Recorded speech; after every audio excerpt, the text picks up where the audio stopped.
지게를 짊어진 심철종 씨를 다시 만난 곳은 경기도의 한 계곡입니다. 그냥 서 있기도 힘든데 지게를 짊어지고 물살을 헤치며 걷고 있는 철종 씨. 지금 뭘 하는 걸까요? 속지 않은 마음으로 운동하고 있어요.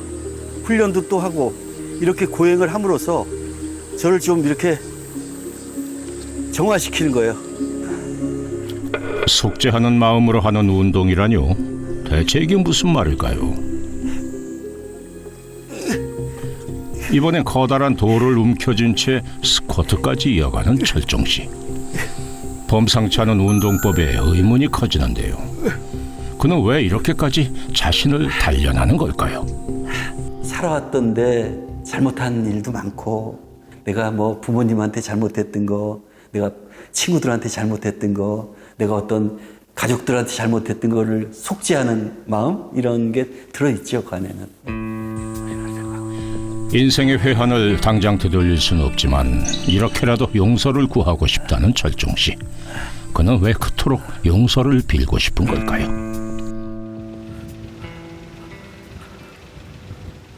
계곡에서 운동이 끝나자마자 또 다른 곳으로 발걸음을 재촉합니다. 빈 지게를 메고 그가 도착한 곳은 한 작은 식당인데요. 이곳에서 식사라도 하려는 걸까요? 박스 몇 개 얻을 수 있을까요? 네. 아, 예, 고맙습니다. 네, 고맙습니다. 고뇌 그 글들, 내가 어떤 실수한 것들, 내가 재진 것 부분들, 이런 걸 좀 적으려고 여기다 하는 거예요. 여기다 쓰려고 박스를 좀 얻으러 다니는 거예요. 누군가에겐 버려진 종이 상자일 뿐이지만 철종 씨에겐 아주 요긴하게 쓰인다는데요. 오늘도 그는 상자를 찾아 마을 곳곳을 누빕니다. 이렇게 모은 상자들을 지고 집으로 향하는 철종 씨. 지게에 차곡차곡 쌓은 상자들을 잘 정리해서 집 안으로 가지고 들어갑니다. 그런데 폐지를 가지고 들어가기엔 어쩐지 집안이 너무 깔끔한 것 같은데요. 여기는 제가 며칠 묵을 숙소예요. 집은 멀어서요. 지방 가면 어디 지역에 또 집을 얻고 이런 식으로 해서 살고 있습니다. 하루 종일 운동하고 폐지 줍느라 이제야 첫 끼를 준비하는 남자. 정체가 점점 궁금해집니다. 그러니까 제가 국립극장 연수생 출신인데 배우로서의 경력은 43년이 됐습니다. 영화는 인정사정 볼 거 없다의 주영사 6명의 형사 중에 한 사람이었고요. 암살에서는 이제 사령관, 저를 암살하러 다니죠. 사실 그는 유명한 영화들에서 개성 있는 조연으로 출연했던 43년차 배우인데요. 게다가 실험적인 연극 작업과 독창적인 공연을 연출하던 유명한 연출가이기도 했습니다. 제가 이제 극장을 하나 만들고 싶다 했는데 마침 홍대 앞에 지금은 상상마당이 있는 자리입니다. 그 자리에 그 4층짜리 건물이 새로 지어졌는데 4층을 극장으로 줬어요. 그 당시에 제가 월 한 1,000만 원 정도는 벌었으니까 제 개인적으로 수입이 꽤 되는 거죠. 그 당시에 1,000만 원이면. 햄릿을 각색한 백인의 햄릿과 반구대를 소재로 한 연극 반구대까지 화려한 야외극으로 인생 전성기를 누렸던 심철종 씨. 하지만 지금 그의 모습에선 과거의 영광이나 화려함은 좀처럼 찾을 수가 없습니다. 감자 한 알로 조촐한 식사를 차리는 철종 씨. 조금은 외로워 보이는데요. 가족들은 어디 있는 걸까요? 원래는 아들하고 우리 와이프하고 전처하고 같이 살았죠. 근데 한 10년 전쯤에 제가 헤어졌어요. 그래서 지금 이제 혼자 산 데 10년 됐습니다. 한때는 단란한 가정을 꾸렸던 시절도 있었습니다. 하지만 행복했던 시간은 어느 순간 멀어지고 말았는데요. 예를 들어서 돈이 생기면은 가정에 좀 충실해서 갖다 줘야 되는데 제가 그 당시에 자동차를 좋아하니까 자동차를 산다든지 저의 술값을 쓴다든지 저의 패션에 신경 쓴다든지 그걸 더 많이 한 거지. 사실은 반대로 해야 되는데 남편으로서의 충실도는 완전히 떨어지는 사람이죠. 식사를 마친 철종 씨. 이번엔 주워온 종이박스를 꺼내 자르기 시작하는데요. 과연 또 뭘 하려는 걸까요?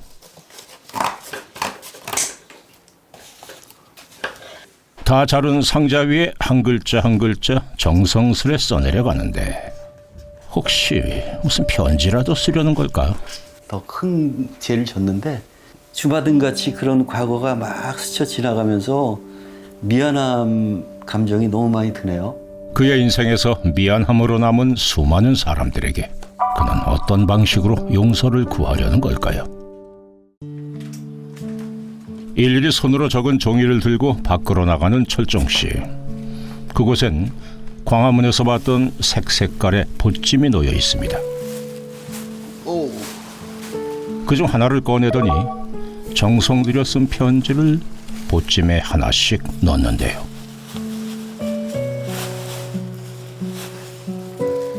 그러더니 완성된 보찜을 들고 또 어딘가로 향합니다. 아하, 차에 실으러 가는 거였군요. 선생님, 짐 다 싣고 어디 가시는 거예요? 그 속죄의 짐을 지러 가는 날이에요, 오늘. 미안한 마음 여러 가지 짐을 지러 지금 나가는 중입니다. 올여름 최고 기온을 달성한 날, 다시 광화문을 찾았습니다. 광화문 인근에 도착한 철종 씨. 뜨거운 열기는 신경도 쓰지 않는 듯 보찜을 꺼내 작업을 시작합니다. 이렇게 하나씩 쌓아 올리는 것만으로도 무척이나 힘들어 보이는데요. 드디어 끝이 보입니다.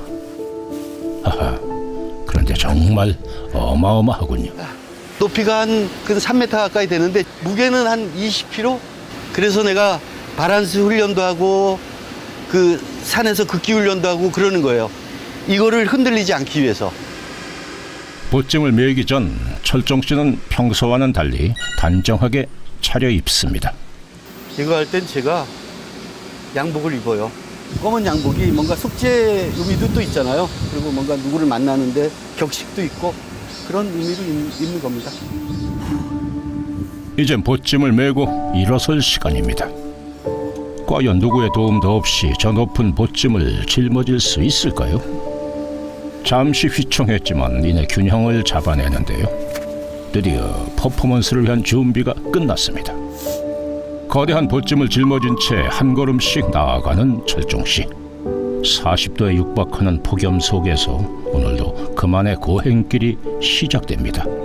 지금 제가 높은 지게를 지고 우리는 어디로 가고 있는가 하는 그 보찜을 지고 요새 이제 전국을 투어하고 있죠. 주로 광화문에서 많이 하는데 그 보찜이라는 게 사실은 업보예요. 나의 그 후회의 짐도 있을 수 있고 미안함, 나의 그 잘못된 그런 감정들, 내가 잘못했던 그런 것들도 그 안에 들어있는 거죠. 그가 광화문에 등장하자 여지없이 사람들의 시선이 쏠립니다. 언제나 순탄치 않았던 그의 인생처럼 오늘도 예상치 못한 난관이 찾아왔습니다. 높은 보찜을 흔드는 거센 바람에 휘청이지만 수많은 고비를 넘어온 그답게 이내 중심을 잡고 다시 자신의 길을 걸어갑니다. 예술이라는 게 사람들에게 상상력을 주는 직업이거든요. 그 보따리를 통해서 어떤 메시지 대사를 해서 막 뭐를 주장하는 게 아니잖아요. 그냥 이미지 그림을 가지고 도대체 저 조그만 사람이 저 거대한 짐을 지고 우리는 어디로 가고 있는가라는데 도대체 나는 또 어디로 가고 있는가 이런 감성을 움직이는 거, 생각하게 하는 거, 자기 인생을 돌아보게 하는 거 그런 거죠. 2024년 10월부터 시작된 보찜 매기는 눈이 오나 비가 오나 쉬지 않고 이어가고 있는 중인데요. 사람들이 와, 이 더위에 왜 하냐고 건강 지켜야지 하는데 덥다고 안 하고 춥다고 안 하고 비 온다고 안 하고 하면은 할 날이 별로 안 되잖아요. 내가 해야 될 때는 해야 되는 거니까. 그리고 또 속죄의 마음이 더 커지는 것 같아요.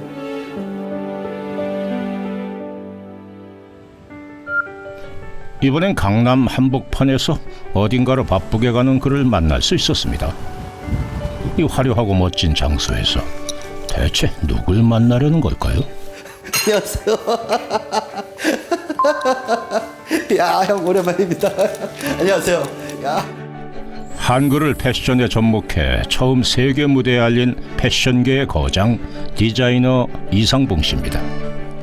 내가 아주 좋아하는 형인데 저하고 젊었을 때 아주 절친을 지냈던 형이에요. 그래서 형제 같았죠, 형제. 형제같이. 또 저를 동생같이 너무 잘해주셨어요. 막 의형제처럼 지냈고.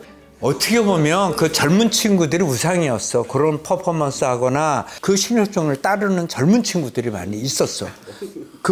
그렇게 해갖고 같이 이제 나도 많은 젊은 친구들을 소개받아서 같이 작업도 하게 되고. 젊은 시절 두 사람은 다양한 작품을 함께하며 서로의 예술 세계를 응원해온 동료였습니다. 심철정은 에너지가 있었어요. 그렇게 버틸 수 있었던 힘이 가끔 내가 형한테 전화했어요. 그때 힘들어서. 그러면 형이 위로해주고 저 밥도 사주고 어깨에 투닥거려주고 이런 것들이 저한테는 큰 힘이었어요. 뭐 이 얘기는 또 뭐한데 형이 어느 날인가 나 불러가지고 형수랑 같이 셋이 밥 먹는데 형수 화장실 간 사이에 나 100만 원 주셨던 거 기억하는지 모르겠는데 야 철정아 이거 갖다 써 그러면서 100만 원 주신 적도 있고 뭐 그 따뜻한 그 마음 그때 그런 것들. 그래서 아마 지금 내가 살아있는 거는 뭐 이거 뭐 고백 같은 얘기인데 형의 힘이 커요.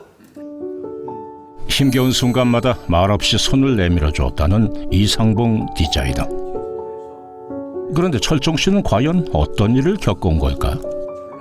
저의 막 있는 돈 없는 돈 다 꼬라박았죠. 그래가지고 고생을 무지했습니다. 사실은 뭐 말 못해 고생을 했어요. 그래가지고 문을 이제 수익이 어느 정도 돼서 좀 뭔가 이렇게 그럴싸한 그림도 만들어졌고 수익도 이제 보장이 됐고 한데 없어진다는 거예요. 그 내가 아주 뒤통수 맞은 거잖아요. 하루아침에 극장을 잃으면서 그의 삶도 흔들리기 시작했는데요. 술로 세월을 보내던 끝에 아내와의 이혼으로 더 큰 좌절을 맛봐야 했습니다. 근데 정말 내가 볼 때는 와이프랑도 무슨 그냥 싫어하고 미워해서 한 것도 아니었어. 그냥 그거는 운명인 거야 그냥. 그거에 대해서 후회하는 것보다 나는 이제는 자기가 선택한 거는 결과 지나온 거에서 미련두지 말고 그리고 우리가 맺었던 인연 연결됐던 사람들 다 잘 되게 우리가 응원해주고 아, 그럼요. 죽기 전까지 우리가 꿈을 네, 그럼요. 가져야 예. 서로의 힘겨운 시간을 곁에서 지켜봐준 두 사람. 항상 서로에게 응원이 돼줬던 만큼 오늘도 진심 어린 응원의 말을 건넵니다. 며칠 후 대학병원을 찾은 철종 씨. 그는 무거운 표정으로 진료 순서를 기다리고 있었는데요. 항상 심각해요. 여기 오면은 긴장되죠. 무슨 병이 또 나지 않았나 점검하는 날이니까 항상 걱정되죠. 심철종 씨 들어가실게요. 네. 대체 그의 건강에 무슨 이상이 있는 걸까요? 아, 주 선생님. 네. 안녕하세요. 네, 안녕하세요. 안녕하세요. 잘 지내셨죠? 네, 잘 지냈습니다. 네, 별일 없으셨고. 네네. 그때 뭐 제가 시한부 선고를 받았잖아요. 그러니까요. 뭐 지금은 뭐 생각도 못하겠죠. 그때 보면 네. 복수도 많이 찾고, 네. 그러니까 간암도 있었는데 간경화도 심해서 네네. 그 정도면 1년도 채 못 사시거든요, 대부분. 네. 시한부 선고라니요. 건강하게만 보였던 그가 어쩌다 시한부 선고까지 받게 된 걸까요? 술이죠. 술과 너무 방탕한 생활. 그 당시에 제 주량이 소주 한 5-6병은 그냥 먹었어요. 근데 그거를 일주일에 한 4-5번은 먹었으니까 좀 무리한 거죠. 술로 모든 이 관계를 맺고 산 거예요. 매일 술과 함께 세월을 보내며 그의 간은 서서히 망가져갔는데요. 결국 간이식을 해야 한다는 청천벽력과도 같은 이야기를 듣게 되고 맙니다. 심철종님은 한 7년 7개월 전쯤에 저한테 간이식을 받으셨습니다. 그 당시에 이제 복수도 많이 차고 식도정맥류 출혈이라 그래서 이제 간이 경화가 되면서 식도나 위주변의 혈관들이 막 터지는 일들이 생기는데 그런 증상이 나타나면 대개는 간이식이 없으면 1년 정도 우리가 생명을 기대를 합니다. 그 상태에서 간이식을 받으셨는데 여름날의 무리한 퍼포먼스로 혹시라도 상태가 더 심각해진 건 아닌지 긴장되는 순간입니다. 네, 오늘 하신 검사 결과들은 네, 다 좋으시네요. 아, 그래요? 네. 콩팥 기능도 이전보다 조금 나아지셨거든요. 아, 나아졌어요? 네. 콩팥 기능이요? 네. 오, 저 다행이네요. 그래도 아직 정상은 아닌데. 아니에요? 네. 그 여름에 네. 땀 많이 흘리고 그러면 콩팥이 더 나빠질 수 있거든요. 아, 그래요? 물 잘 드셔야 돼. 좋습니다. 오히려 건강 상태가 좋아졌다는 반가운 소식에 철종 씨 얼굴에도 웃음꽃이 피어납니다. 그럼 건강하세요. 네, 뵙겠습니다. 예. 다행히 검사 결과가 좋아 기쁜 마음으로 병원을 나섭니다. 그날 저녁 숙소로 돌아와 열심히 요리를 하는데요. 그런데 평소 먹던 음식과는 많이 달라 보입니다. 혹시 검사 결과를 축하하는 잔치라도 하려는 걸까요? 아, 이건 오늘 저 귀한 손님이 오셔서 양념을 이렇게 한 건 이제 주는 거예요. 저는 이제 이 맹탕, 저거 순두부 맹탕만 먹고. 들어와. 네. 어서 와. 네, 잘 아이고. 지내셨어요? 반갑다. 야, 우리 아들 멋지게 왔네. 기다려. 내가 널 위해서 맛있는 요리하고 있어 지금. 아빠 병원은 잘 다녀오셨어요? 병원 갔다 왔어. 아, 같이 갔어야 되는데 이거. 아니야, 괜찮아. 오케이. 앉아. 이제 밥 해가지고 내가 햇반도 했고. 잘 먹겠습니다. 아들을 향한 사랑과 자신의 건강을 고려한 독특한 밥상이 완성됐습니다. 맛있어? 엄청 맛있는데요? 정말? 순두부도 같이 먹어. 좀 매우니까. 오늘 식사는 안 하세요? 순두부만 드시는 거예요? 아, 이게 식사야. 옛날에 나도 이런 거 너무 좋아했었잖아. 너 알다시피. 근데 요새는 이렇게 먹는 게 너무 좋아. 아유, 저도 좀 잘 음식을 다양하게 먹으면 좋을 텐데. 너 술 많이 먹니? 아유, 술 잘 안 먹죠. 왜냐면- 웬만하면 잘 안 먹죠. 사실 공여자가 그렇게 뭐 문제는 없는데 네. 또 술을 좀 조심해야 되고 어쨌든 그럼요. 가족력일 수 있잖아. 내가 아빠가 암으로 해서 이식했으니까 있으니까 조심하고 술 정말 조심하고 하여간 여러 가지로 네. 건강 조심해. 그런데 뜻밖의 사실이 밝혀졌습니다. 심철종 씨에게 간을 이식해준 사람이 다름 아닌 아들이었다네요. 죽느냐 사느냐라는 걸 결정해야 되잖아요. 근데 저는 그때 사실은 죽으려고 하는 생각이 반 이상은 됐었는데 우리 아들놈이 아빠 내가 이식해 줄 테니까 그냥 더 오래 사세요 그런 거예요. 정말 제 아들한테 그렇게 잘해준 것도 없고 뭐 특별하게 뭐 그 친구를 위해서 뭐 해준 것도 없는데 그 친구한테 간을 받았다는 거는 너무너무 미안하죠. 어릴 적부터 유난히 각별했던 부자. 큰일을 함께 겪어낸 뒤 서로를 향한 사랑과 애틋함은 더욱 깊어졌답니다. 간이식해야 한다 했을 때 좀 약간 두렵기도 하고 걱정도 되고 그러면서 또 한편으로는 아버지가 꼭 살아야 한다는 생각에 어떻게든 이거는 해야 한다. 어떻게든 해서 아버지를 살려야 한다라는 생각을 했습니다. 아들에 대한 미안함 때문에 한여름의 뜨거운 태양 아래에서도 결코 멈출 수가 없는 철종 씨입니다. 얼음 있어, 얼음에다가. 그런 아버지의 마음을 알기에 아들은 급하게 얼음 주머니를 만들어 왔습니다. 네, 이거 좀 대보세요. 차가우니까 얼음 찜질을 좀 해야 돼. 대고 있어야 될 것 같아. 내가 이렇게 네, 좀 시원하긴 하네 아주. 이제 그만하셔야죠. 그거는 퍼포먼스 너무 힘들다니까 저런 거 무거운 거는. 괜찮아. 그건 뭐 좀 퍼포먼스의 형태를 그러니까 무거운 거 짊어지는 거 하지 말고 좀 다른 형태로 뭐 멋있는 거 많잖아요. 앞으로 하실 수 있는 거. 하지만 아들의 말에 아무 말도 하지 못하는 철종 씨. 아들의 만류에도 결코 보찜 매기를 포기할 수 없는 이유는 과연 무엇일까요? 다음 날 철종 씨는 아들과 함께 특별한 장소를 찾았습니다. 여기 저희 아버지 어머니 계신 곳이에요. 평소 좋아하시던 음식을 올리며 아들과 함께 부모님 묘소를 찾았습니다. 엄마 너무너무 미안합니다. 수많은 속죄의 순간들 중 가장 크게 마음에 남은 건 바로 부모님에 대한 것이었습니다. 엄마가 일찍 치매 옴으로써 내가 엄마를 요양원에 있을 때 많이 못 갔어요. 가면 못 알아보는 게 너무 화가 나더라고요. 누나가 하루는 아침에 제가 체육관에 있는데 전화가 왔어요. 지금 돌아가시게 생겼다. 가지고 영상통화로 엄마를 보여주는 거예요. 그 얼마나 가슴 아파요. 영상통화로 엄마의 돌아가시는 모습을 보는 게 막 수도꼭지로 수돗물 튼 것처럼 눈물이 계속 나오는 거예요.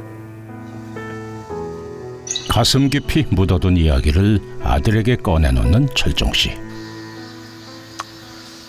내가 지금 이 짐을 짊어지는 퍼포먼스를 하는 이유는 그동안 내가 살아오면서 부모님한테 미안한 거, 뭐 국현이 너한테 미안한 거, 이제 속지 않은 마음으로 어떤 이미지를 형성해서 하는 거야. 뭐 사람들이 많이 지나고 나면 후회하잖아. 아, 아버지한테 그때 잘할 걸, 누구한테 잘할 걸. 너도 그렇고 나를 비롯한 많은 사람들이 후회 없는 삶을 살게 하는 게 또 나는 약간의 소망이야. 또 더운데 너무 힘들게는 하지 마시고, 또 아빠가 원하는 이 예술이라는 걸 재밌게 항상 즐겁게 행복하게 하다가 순간순간이 항상 행복했으면 좋겠어요. 누구나 살아가며 마음에 하나쯤은 짐처럼 남겨둔 후회가 있을 겁니다. 이제는 그 마음의 짐을 조금씩 내려놓고 가벼워진 걸음으로 새로운 내일을 향해 다시 걸어가길 바랍니다.